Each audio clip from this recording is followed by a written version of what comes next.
CEAP, Centro Espírita Altivo Panfiro. Uma casa de amor. Boa noite aos nossos ouvintes. Que Jesus de Nazaré nos sustente na noite de estudos. Vamos ler o capítulo 4 do Evangelho segundo o Espiritismo. Ninguém pode ver o reino de Deus se não nascer de novo. Jesus, tendo vindo para os arredores de Cesareia de Filipe, interrogou seus discípulos: que dizem os homens quanto ao Filho do Homem? Quem dizem eles que eu sou?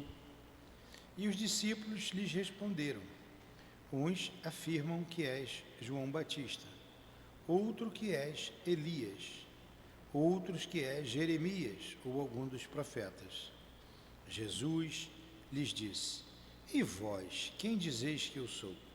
Simão Pedro, tomando a palavra, respondeu: tu és o Cristo, o Filho do Deus vivo. E Jesus falou: bem-aventurado és, Simão, filho de Jonas, porque não foi a carne nem o sangue que te revelaram isso, mas meu Pai que está nos céus.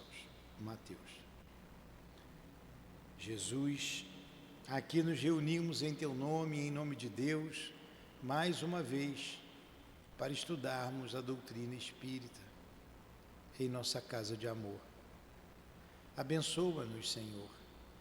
Envolva com teu manto de amor a nossa casa e a todos nós que aqui estamos estudando, trabalhando nesta noite, e que possamos evocar esses bondosos espíritos que escreveram essa história para nos esclarecer, para nos fortalecer a caminhada na terra.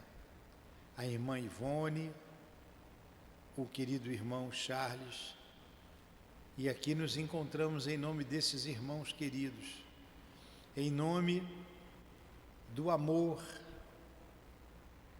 do nosso amor, Lourdinha, do amor que vibra nesta casa, para estudarmos a doutrina dos Espíritos. Que assim seja, graças a Deus.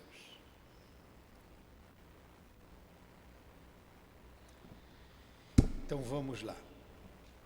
Vimos que na semana passada que os novos personagens da história anterior se reuniram aqui.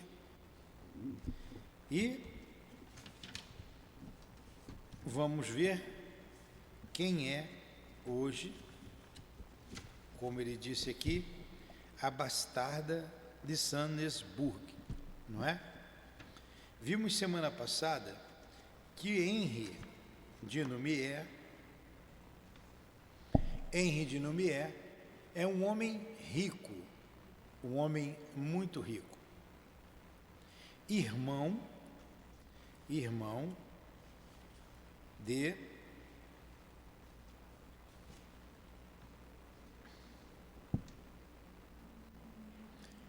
me ajudem aí. Como é que é o nome do príncipe Filipe II? Irmão de leite dele? Não é Carlos.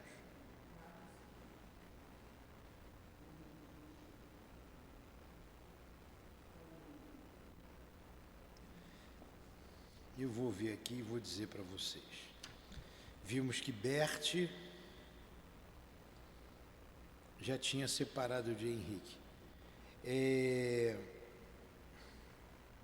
O príncipe Frederico de G, como o barão Luís Frederic de Saint-Nesbourg. Então, hoje, o príncipe Frederico, nessa história, é o Luís, irmão de sangue do nosso irmão, que foi o cavaleiro de Noumier, Luís de Narbonne. Então, o Luís de Narbonne vem irmão de Frederico II. Lembra do Frederico de G? Frederico II não, Frederico de G, que foi aquele príncipe da Alemanha que casou com a nossa Ruth Carolina. Ele é irmão de leite. E o que foi que aconteceu? Bert retorna ao cenário. E quem é Bert? Bert é a Ruth Carolina. E nós já vimos que ela já arruinou a vida de alguns, que ela volta bastante leviana, não é? E Luís e o capitão da fé, hoje, Henry, se apaixonou por ela e casou com ela. E ela o traiu com o próprio irmão. Foi o que nós vimos semana passada. Então vamos ver quem é a bastarda de Steinsburg. Eu não sei se Steinos. Eu vou ler aportuguesado, Steinsburg. Mais feliz do que seu pupilo Antonie Thomas,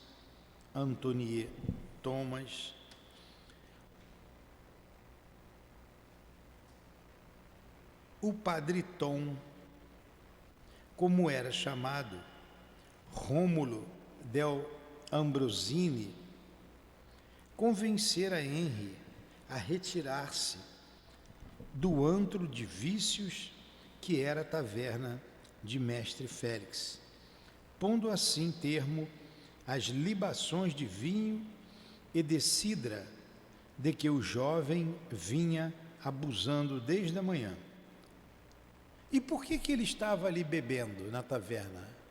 Por causa da traição da esposa. Não fora, porém, sem ter chamado a si todo o cabedal de paciência de que era dotado, que o piedoso sacerdote conseguira praticar mais aquele ato de beneficência. E quem era o padre Rômulo del Ambrosini? Quem era? Foi o pai de Bert, de Ruth Carolina, que veio como padre.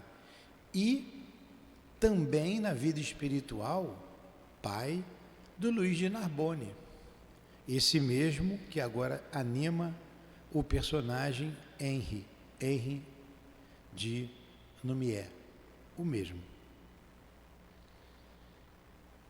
E quem é Antonie Thomas? O outro padre, que é o Carlos Felipe II, que era filho de Carlos Felipe I. Né? Está todo mundo de volta.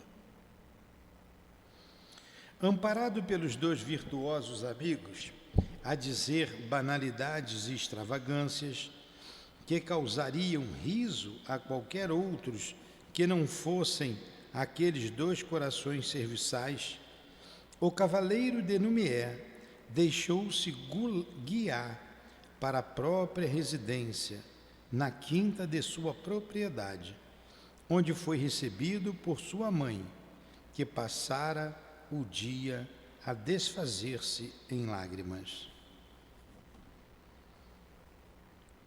Piedosamente, Rômulo, cujos conhecimentos sobre medicina eram avantajados,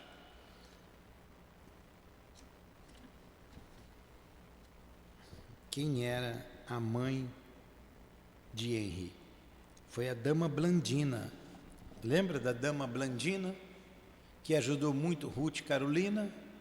Aí ela vem agora como mãe do capitão da fé, hoje Henry de Lumière. Piedosamente, Rômulo, cujos conhecimentos sobre medicina eram avantajados, despiu, banhou com água fresca, ministrou-lhe medicamentos reacionários e fê-lo deitar-se a fim de repousar.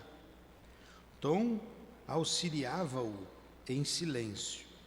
Apenas seus grandes olhos azuis cinzentos rebrilhavam por vezes com mais vigor, aclarados por gotas de lágrimas que jamais se desprendiam, e eram, então, como se fulgores de uma luz interior os iluminassem. Marie chorava e atendia às ordens do velho servidor do bem, enquanto o pai Arnaud, inativo e taciturno, resmungando pragas impressionantes, mantinha-se sentado diante da lareira, a tirar baforadas nervosas do cachimbo, que nunca se apagava. De quando em vez, reagindo contra os cuidados que lhe dispensavam, o jovem Denumier punha-se de pé e bradava enraivecido: sabeis, meu padre, que já não sou um homem, mas um miserável vencido pela desgraça?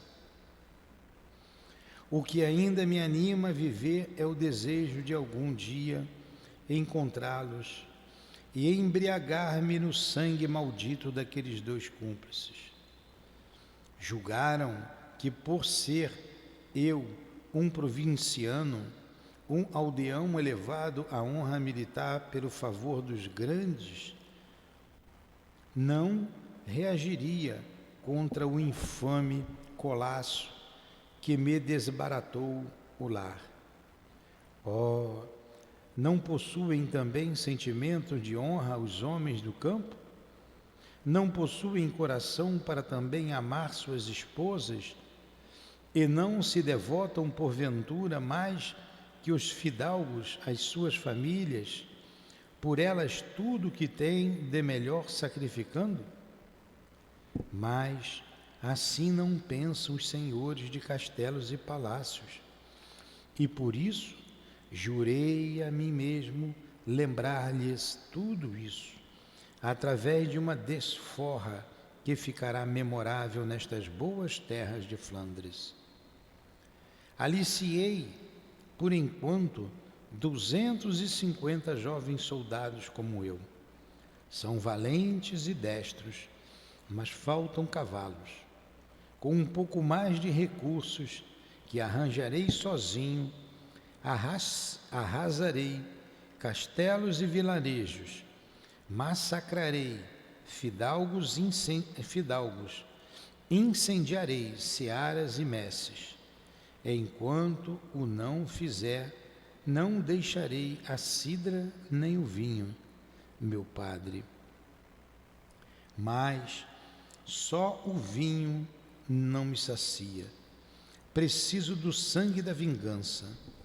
É de sangue que eu preciso, ainda que seja o meu próprio sangue, pois se os não puder matar-me-ei a mim mesmo, para fugir à insuportável vergonha desta dor que me despedaça.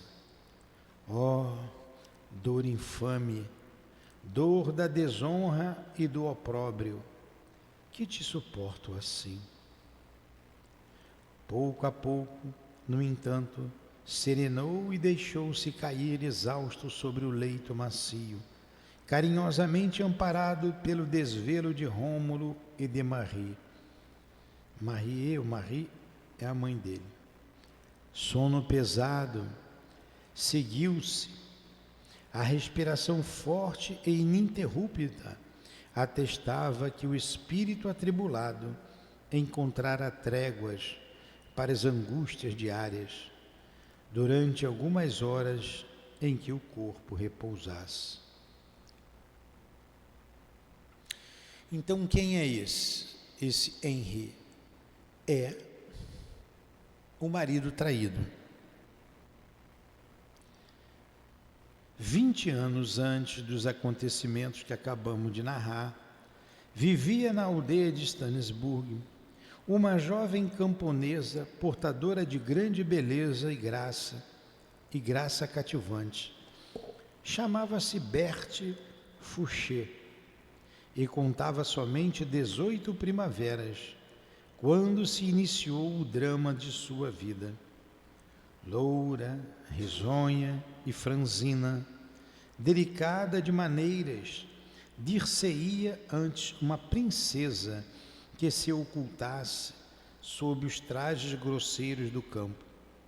E tão boa quanto honesta, vivia para o trabalho, amparando seu velho pai enfermo.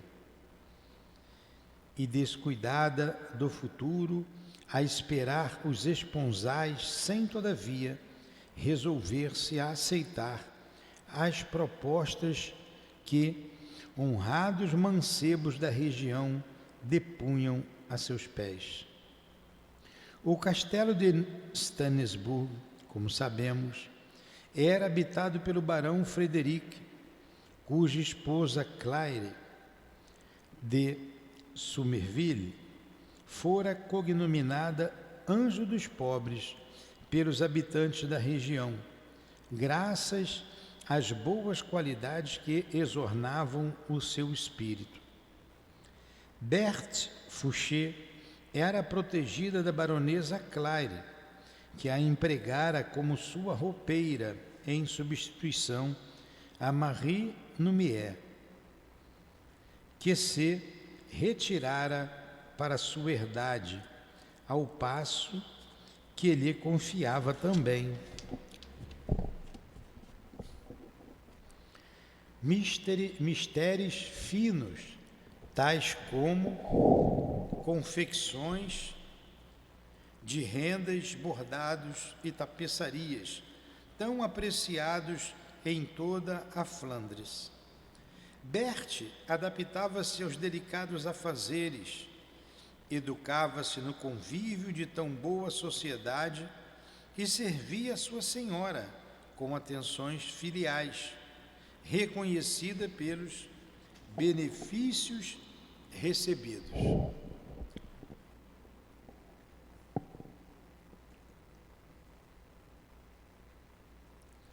A vida no castelo decorria serenamente para a jovem Fouché, quando, certo dia, mal entrara o verão, chegara a Stanisburg o jovem conde Renaud de Somerville,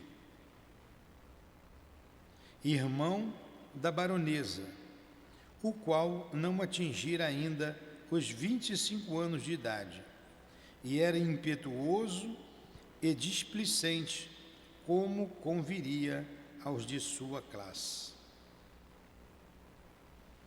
Renaud reparou, sem mais delongas,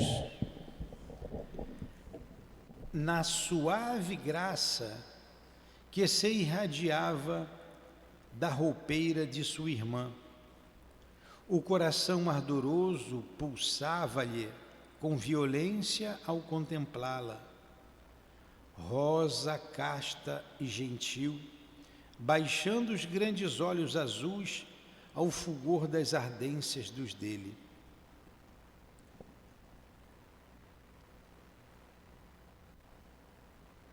Quem era esse jovem conde Renaud Somerville?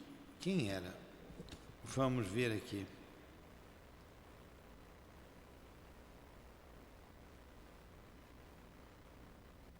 Não está aqui assinalado.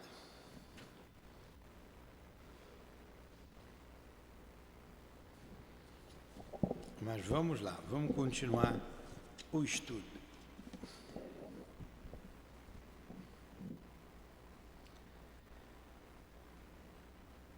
Não obstante, Renaud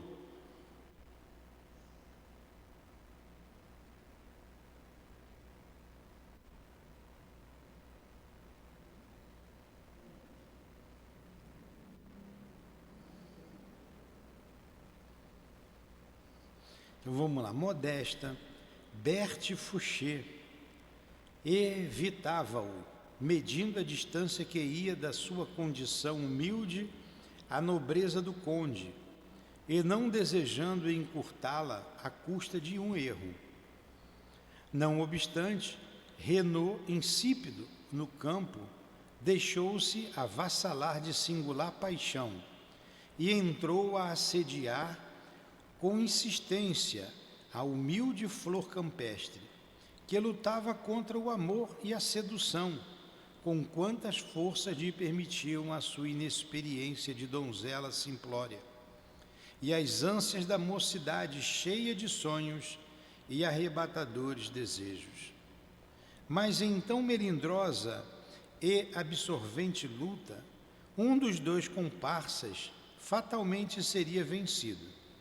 Bert, polo mais fraco, sucumbiu então ao assédio sedutor e bem cedo percebeu que o fruto dessa união pecaminosa estremecia-lhe no seio.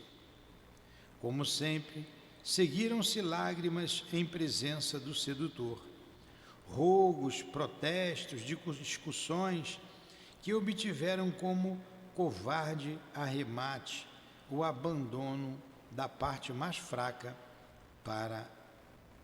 pela mais forte. Renaud de Souvelire deixou o castelo subitamente, temendo censuras da irmã e vingança dos camponeses. Berthe, envergonhada, despediu-se da castelã, pretextando enfermidades na pessoa do pai. Mas a situação, tornando-se insustentável para ela, encheu-se de coragem e confessou ao genitor, humildemente, a falta praticada, esperando o castigo prostrada aos seus pés. O velho Faucher, porém, amava a filha. Preferiu compreender a perfídia do fidalgo e amparou a pobre abandonada. Alguns meses mais tarde, no entanto, Bert Faucher morria ao dar à luz o fruto dos seus amores com o irmão de Claire. Não obstante o desvelo com que acercaram seu pai e o padre Rômulo, o qual, posto a par dos acontecimentos, cobrira com a sua proteção moral a infeliz ludibriada. Inteirada dos fatos pelo próprio Rômulo, a baronesa não negara auxílio à vítima do irmão, dispondo-se a remediar o mal quanto possível. Mas tudo em vão, porque Berthe morrera minada pelos desgostos do amor infeliz, deixando órfã a filha, cujos primeiros vagidos foram acalentados pela própria tia.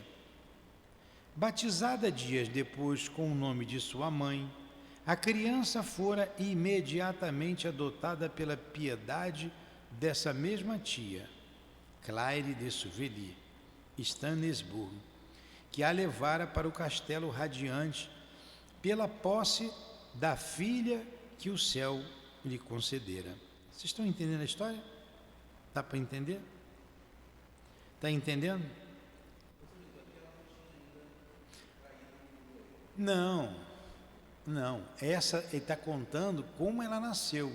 Aí são duas Berthe, Berthe mãe e Berthe filha. Que traiu vai ser Berthe filha.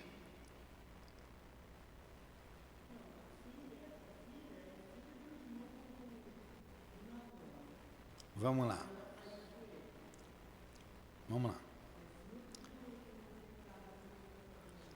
Daqui a pouco eu conto tudo. Eu explico tudo. Entretanto, a pequenina Berthe não possuía senão o nome de sua mãe, Faucher. Era preciso que a criança fosse legitimada pelo pai.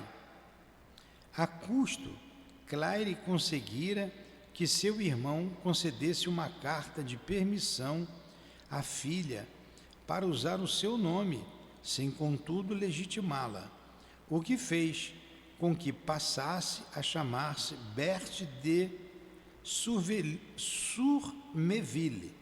Essa Berthe de Somerville que é a Ruth Carolina. É ela que é a Ruth Carolina, e não a Berthe que morreu. Está entendendo, Diogo? Essa aí que é a Ruth Carolina. A Berthe Somerville. mas porque vivesse no castelo e lá se educasse, fora também chamada de Stannesburg, e finalmente era com esse ilustre título que se assinava, né? Bercht de Stannesburg.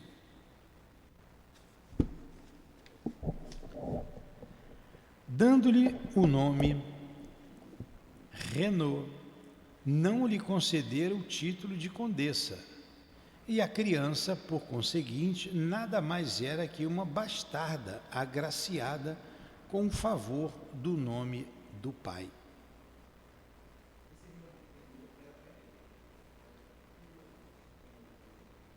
Daqui a pouco eu falo. Esse conde Renaud é o padre de G, aquele, como é que era o nome? Monsenhor de B, lembra? Ele é o Monsenhor de B, que casou com o Monsenhor de B, aí passou a ser Arnaud Numier, e que casou com a irmã Blandina, que é Marie, essa que amparou a menina. Entendeu? Daqui a pouco você vai se familiarizando melhor. Eu vou contar a história toda para vocês, tá? A senhora que veio aqui e com a Sônia, para entender essa história. Isso aqui é uma história de reencarnação. Reencarnação. Anos, porém, passaram. Bercht crescia, herdando a formosura singular de sua mãe e o gênio irrequieto do pai, o qual não chegou a conhecê-la, por não ter jamais voltado a Stannesburg. Uma vez que sucumbira em duelo alguns poucos anos depois do nascimento da filha. O barão, pai dela, sucumbiu num duelo, viu? O barão Frederic era o seu legítimo tutor, com plenos poderes sobre sua pessoa. A menina, portanto, recebia educação aprimorada, digna dos nomes que trazia, e ao lado da tia, que a adorava, habituava-se também a uma grande ternura pelo filho desta, seu primo Luís Frederic de Stannesburg. Por que a tia Marie adorava Bercht? Porque é a mesma irmã Blandina que cuidou dela na outra vida, que cuidava, era a dama que cuidava dela, quando era Ruth Carolina. Lembra? Dama Blandina. Por minha morte, meu filho, dizia a baronesa Clary a Luís, a fim de habituá-lo à ideia de chamá-lo, à responsabilidade. Por minha morte, serás o único amparo de nossa querida Berthe, visto que teu pai é-lhe hostil pelo seu nascimento irregular e não consente em conceder-lhe um dote para que se case bem. Meu irmão Renaud, seu pai, era pobre e displicente. Não consegui dele um patrimônio para a filha. Protege-a, pois, e ama-a, que é do nosso sangue, e lhe devemos proteção. Defende-a da má vontade do barão, teu pai, que entende ser ela uma desonra para a nossa casa, visto que, sendo sua mãe filha de um moleiro camponês, não houve matrimônio para seu nascimento, e por isso não podemos apresentá-la à nossa linhagem familiar. E se perceberes que existe em teu coração uma ternura mais ardente em seu favor, não conserve preconceitos. Casa-te com ela na tua maioridade. Não a deprimas com amancebia, pois em suas veias corre o meu sangue, e eu vos abençoarei do céu, onde confio poder estar depois de minha morte. Certa noite, quando a menina Berthe contava os 10 anos de idade e Luís completava os 15, a baronesa Claire recolheu-se ao leito para o repouso da noite e despertou moribunda na manhã seguinte. Um mal agudo que não dera tempo de ser combatido pelo médico do castelo e a experiência de Padre Rômulo afligiu-a durante 2 longos dias para arrebatá-la ao mundo no terceiro, desolando o coração dos filhos e enlutando toda a região de Stanisburgo. Mas antes de expirar, ainda teve tempo de dizer a Luís: ama a tua prima, meu filho, e protege-a com dedicação, porque somente a ti ela terá por verdadeiro defensor depois de minha morte. E, externando a mesma súplica ao marido, inconsolável, rogando a Padre Rômulo velar pela educação da menina, expirou suavemente, sob a bênção de agonia tranquila própria dos justos. Então vamos lá. Vamos entender essa história. Depois vocês vão ter que pegar tudo direito. Olha só. Quem está aí pela primeira vez, vamos entender a história. No livro passado, na história passada, tinha alguns personagens. A rainha Catarina de Médici, isso no século XVI. A rainha Catarina de Médici foi um personagem importante naquela história.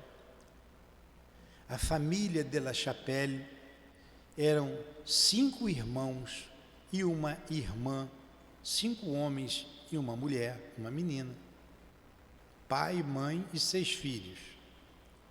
Luís de Narbonne, que foi criado, era um filho bastardo do rei da França, marido de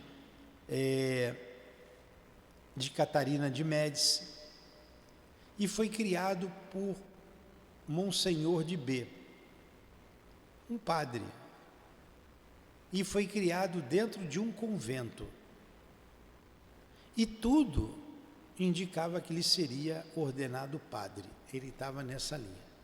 Era um homem correto, cumpridor dos seus deveres, como pedia na época, ele era um militar, ele servia a rainha, ao rei Carlos, eu não me lembro, 8º, 7º, 6º, ao rei, filho da rainha Catarina de Médici. E na data de 24 de agosto de 1572, eu acho que essa data, 24 de agosto de 1572, uma data conhecida como a Noite de São Bartolomeu. 24 de agosto, deixa eu ver aqui. Qual a data da Noite de São Bartolomeu? De acordo com Brasil Escola, UOL, a Noite de São Bartolomeu foi um massacre que ocorreu na França em 24 de agosto de 1572, durante as guerras de religião entre católicos e protestantes. Exatamente. 24 de agosto de 1572. Olha quanto tempo, hein? Tem o que aí? Quase 500 anos, né? 400 e poucos anos. Houve um massacre, porque foi nesse século XVI que surgiu a Reforma Protestante. A Reforma Protestante, Dona Maria, os protestantes é que deram origem aos evangélicos de hoje.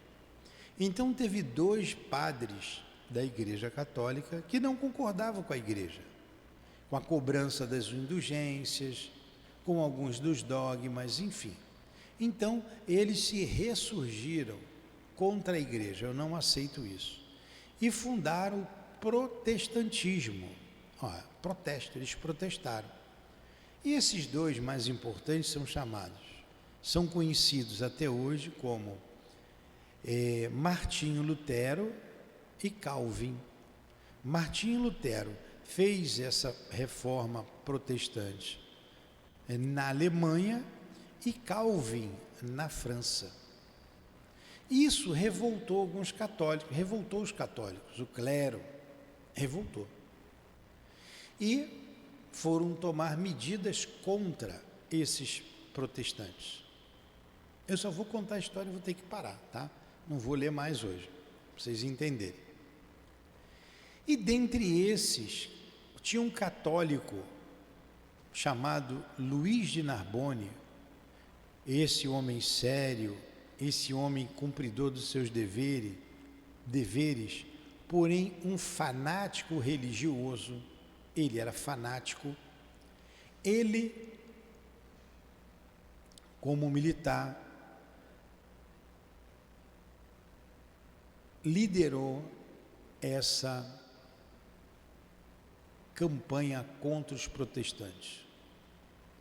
E foram os nossos irmãos protestantes massacrados, dizimados, covardemente, a fio de espada, nesta data, conhecida na história como 24 de agosto de 1572. O livro conta a história de uma família de La Chapelle, composta de pai, mãe, 5 filhos, pai, mãe e 6 filhos, sendo 5 homens e uma mulher, uma menina. Conta a história dessa família, de Luís de Narbonne, conta essa família, embora ele matou outras pessoas também. Mas o que foi que aconteceu? Eles foram lá no castelo da família, que vivia tranquilamente. O irmão mais velho era médico e pastor.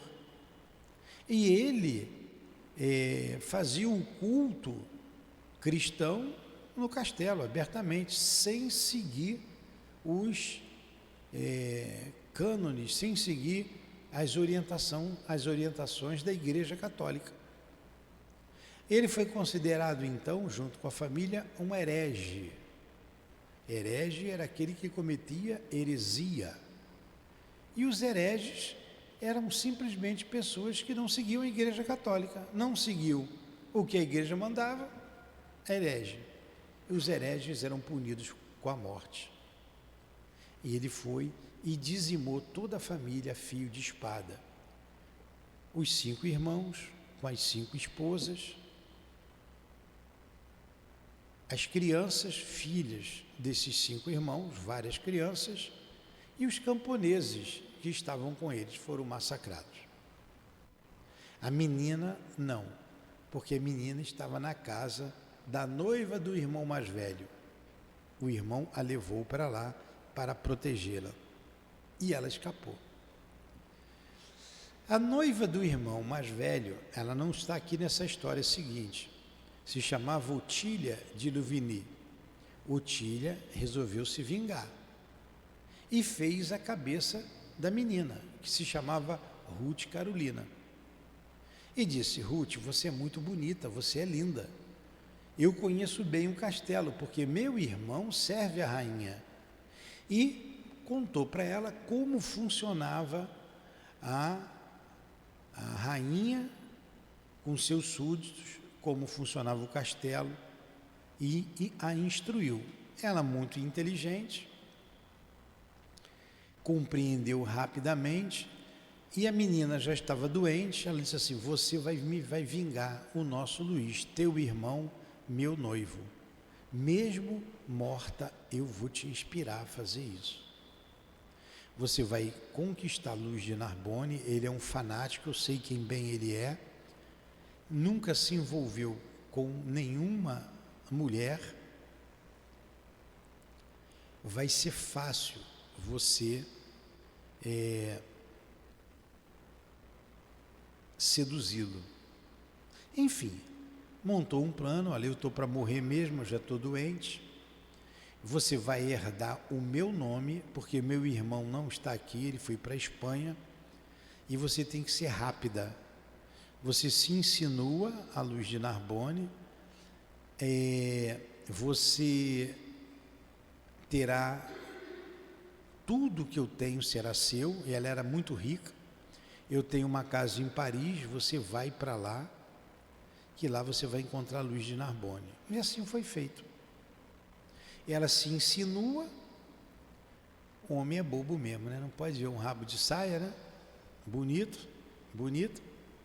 Ficou babando pela menina, e ela, cheia de segundas intenções, acabam se envolvendo, aí é uma trama grande, as coisas não acontecem como ela previu, ela acaba se casando com ele se apaixona perdidamente por ela, ele não sabia quem era ela, se apaixona perdidamente, e ela com a rainha já não gostava dele, porque a rainha tinha uma desconfiança e acabou tendo certeza de que ele era filho do marido dela, filho do marido, um filho bastardo, e tinha medo que ele tomasse o trono, porque ele tinha o poder da igreja, o apoio da igreja, porque o pai dele adotivo era o Monsenhor. Então, ela faz uma trama e ele é preso e colocado numa masmorra e morre na masmorra, de fome, de sede, de frio. Mas ele ainda dura lá uns anos, dura lá uns 5 anos, acho que foram 4 anos, ele era muito forte. A masmorra ele não podia nem se sentar, que era baixinha, ficava sempre de cabeça baixa. Acabou morrendo. Desencarnou, aí é que ele foi entender tudo, ele vai atrás da esposa, porque antes de morrer ela confessou para ele quem era ela, e ele já sabia que tinha dizimado a família dela, e se arrependeu muito, e já eram casados. Ele disse: você fica comigo, me perdoa. No fundo, ela também se apaixonou por ele, mas não o perdoou. Acabou entregando ele para a rainha. Ela se arrepende, essa Ruth Carolina, tenta voltar para soltá-lo, já é tarde, e o irmão já tinha prometido a ela um príncipe da Alemanha, que a Alemanha já era uma pátria protestante, e foi prometida um príncipe, e ele iria se casar com ela. Ela manteve contato com o príncipe, mas disse: antes eu tenho que resolver umas coisas em Paris. Esse príncipe, Frederic, também se apaixonou pela mesma moça e deu apoio a ela na fuga. Ela fez o que fez e fugiu, e ficou enlouquecida, arrependida do que fez. O Monsenhor de B, que amava muito o filho, o procurou e não o encontrou, porque quem caía na mão da rainha, ela era uma cobra, ninguém mais encontrava, ela matava, ou ela colocava nos calabouços, ninguém mais achava. Pronto. Com ela, com Ruth Carolina, que era uma linda menina, era linda, estavam 2 outros personagens. Irmã Blandina, que era tem um nome, que cuida, porque a mãe morreu, ela que passou a cuidar, uma serva, que ia para cima e para baixo com ela, sabia de tudo. Tentou dissuadi-la, mas depois você lê isso aí, presta atenção. Eu estou contando tudo, se você ler, você nem vai prestar atenção aí nem aqui. Não, deixa de ansiedade. Poxa, então ela não deixa de ser cúmplice. Ela com o marido. Muito bem. Tinha um outro que era homem de confiança do capitão da fé. O nome dele é o... Aí eu vou olhar aqui. Era o Reginaldo de Truller. Era um militar também, que queria se vingar pelo que a moça fez, porque foi ele que descobriu tudo, toda a farsa. Porém, ele também se apaixona pela moça. A moça era bonita, também se apaixona. Morre todo mundo, né? Era o homem de confiança do capitão da fé. Você está em dúvida? Lê o livro todo de novo. Você vai fazer o que hoje de meia-noite às 6 da manhã? Não, senta e vai ler o livro. Morre todo mundo.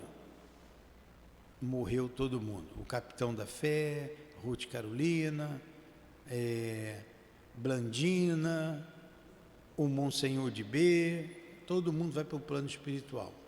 Chega no plano espiritual, a família que foi dizimada estava num estágio superior a todos eles.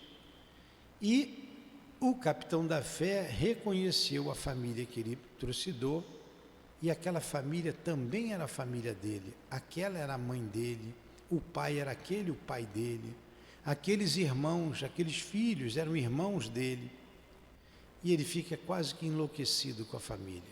Mas ele não era ruim, ele era um fanático. Ruth Carolina, que aproveitou, fez toda a vingança, ficou numa região mais difícil. Aí reencarna, tem que reencarnar todo mundo. Essa família dizimada não precisava reencarnar, mas a mãe, que era mãe dela também, vem à Terra para ser mãe dela. Foi aquela que morreu no parto, recebê-la como filho. O pai é esse Padre Tom, é o padre. O irmão que ela tanto amava, o irmão que era médico e pastor, o Carlos Felipe II, não é? Volta também como padre. Os dois padres eram amigos. Irmã Blandina vem como é a mãe de criação. E ela, Ruth Carolina, é a Berthe. A mãe morreu, ela foi criada por irmã Blandina, que já amava desde muito tempo. Por isso a predileção dela, o carinho dela para com Berthe. E o pai, taciturno, não gostava muito dela, porque o pai era um monsenhor. E, intimamente, ele sabia que ela tinha feito algum mal a ele. Então ele ficou na dele. Ele já não gostava muito dela. E o Luís de Narbonne, o capitão da fé, era o Luís também, novamente veio com o nome de Luís. Era o irmão dela, irmão de criação. E ela pediu para o Luís, olha, a Berthe não tem nada. Quem engravidou a mãe de Berthe foi meu irmão, mas meu irmão era um irresponsável, não tem nada. E teu pai não deu o nosso nome para ela.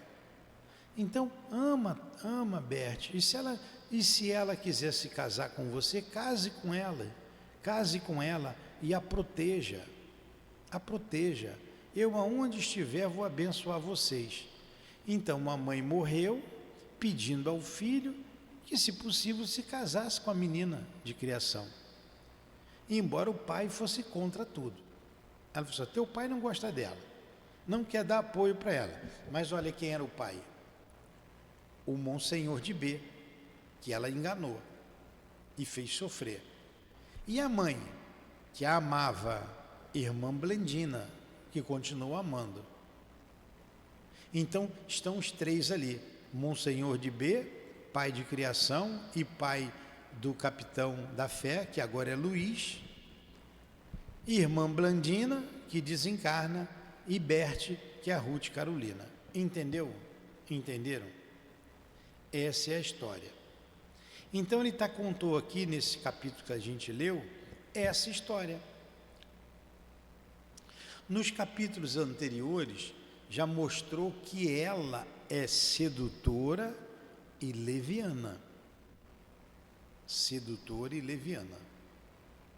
E ela se apaixonou pelo padre. E o padre mais novo, que era pupilo do outro padre, tinha um amor imenso por ela também, mas um amor fraternal. Não era um amor de homem para mulher, não era uma paixão. Ela alimentou uma paixão, mas ele não. Ele sempre foi um homem correto, um espírito elevado, e veio para acompanhar, reencarnou só para ajudar a sua irmã querida, a Berte, agora na personalidade de Berte. E essa história vai se desenrolar aí. Vocês querem que eu leia o capítulo passado? Olha só, vou tentar ler aqui em 10 minutos, bem rapidinho, o capítulo passado, para vocês entenderem bem.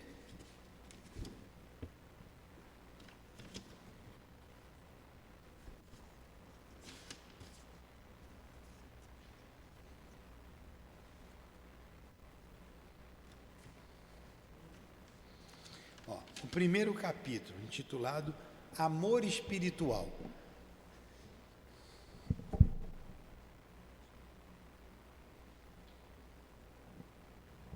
Não vou para o segundo parágrafo. Nada mais gracioso do que o casario modesto, templo religioso.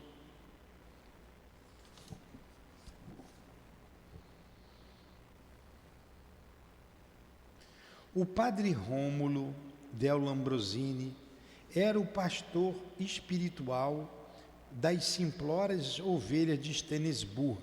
A gente leu lá a família de Stenensburg.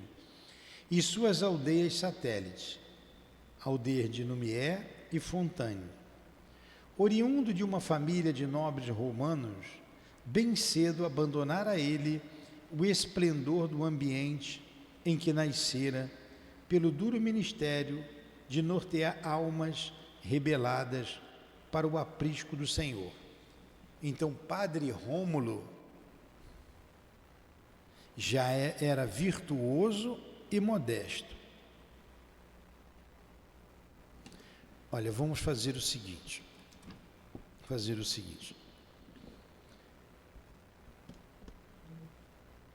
Semana que vem, em vez de continuar a história, presta atenção, Dilane, eu vou reler os 2 primeiros capítulos. Eu vou reler bem rápido, para vocês se situarem melhor, tá? Eu vou reler esses 2 capítulos. O primeiro, o segundo e o terceiro, se der. Vou ler os 3 de uma vez, para vocês, porque eu fui lendo devagar e explicando. E agora não adianta eu falar, porque vocês estão com cara aí de paisagem para mim. Ou vocês leiam em casa, para entender a história, ou eu leio aqui para vocês semana que vem. Tá bom? Semana que vem eu vou reler. Agora você pode, Diogo, você pode reler 3 capítulozinhos só. Lembra dos 3? Tá. Então vamos rezar? Vamos rezar.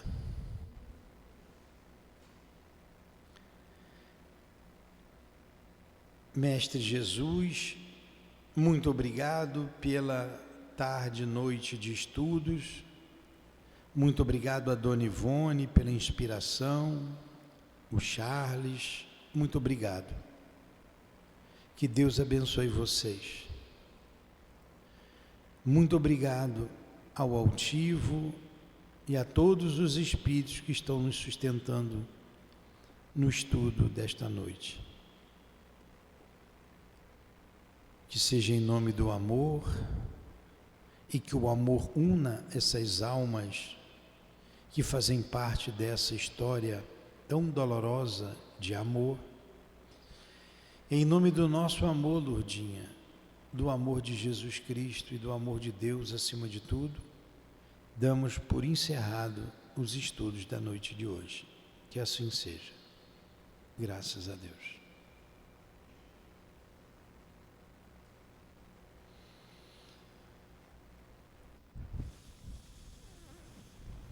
SEAP, Centro Espírita Altivo Panfiro. Uma casa de amor. Muito bem.